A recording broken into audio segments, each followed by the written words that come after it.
I shall now make a statement in my capacity as the President of the Republic of Sierra Leone. Today, I speak as a representative of a continent that has long been underrepresented in the decision-making process that shape our world on matters of peace and security. It is now a settled view that the UN Security Council needs reforming. The imperative for this reform is irrefutable.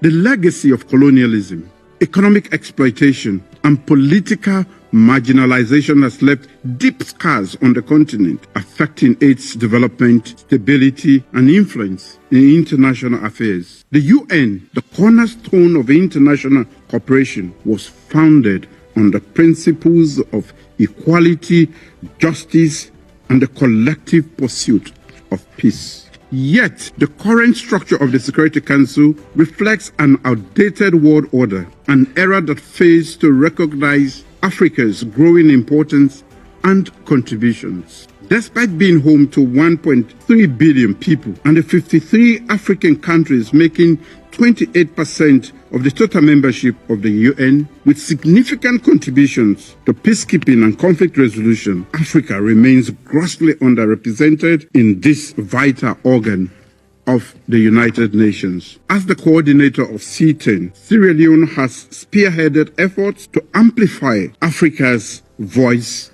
on this issue. Africa demands 2 permanent seats in the UN Security Council and 2 additional non-permanent seats, bringing the total number of non-permanent seats to 5. The African Union will choose the African permanent members. Africa wants the veto abolished. However, if UN member states wish to retain the veto, it must extend it to all new permanent members as a matter of justice. Redressing the historical injustice against Africa is viewed as a priority, and several delegations emphasize that Africa should be treated as a special case. To fully understand the need to address the historical injustice being done to Africa, let me briefly underscore the compelling historical foundations.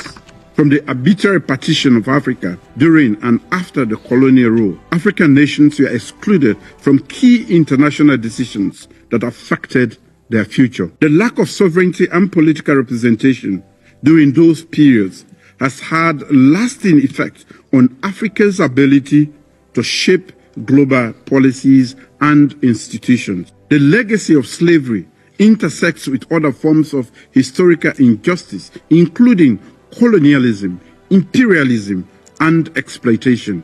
Africa has long been marginalized. The time for half measures and incremental progress is over. Africa must be heard, and its demands for justice and equity must be met. I give the floor to Her Excellency Linda Thomas-Greenfield, Permanent Representative of the United States and member of President Biden's cabinet. Let me start by thanking you for being here with us today and for your leadership in organizing this critical debate, the first ever in the Security Council. Colleagues, it has been nearly 8 decades since the Council first met, and its architects couldn't have imagined then what the world would look like today, as we can imagine what it might look like 70 years from now. How demographics would shift, what global challenges would emerge, which international powers would rise up. The United States supports permanent representation on the Council for countries from Africa as well as Latin America and the Caribbean. Permanent representation. Since that announcement, I have met with leaders from around the world to hear their perspectives on Security Council reform. And we agree on what the problem is, and we agree on what the goals are. So dialogue is critical. It is the only way to advance an issue that has been stuck for far too long. Thank you, Mr. President. Thank you to Sierra Leone for bringing this important subject to this chamber.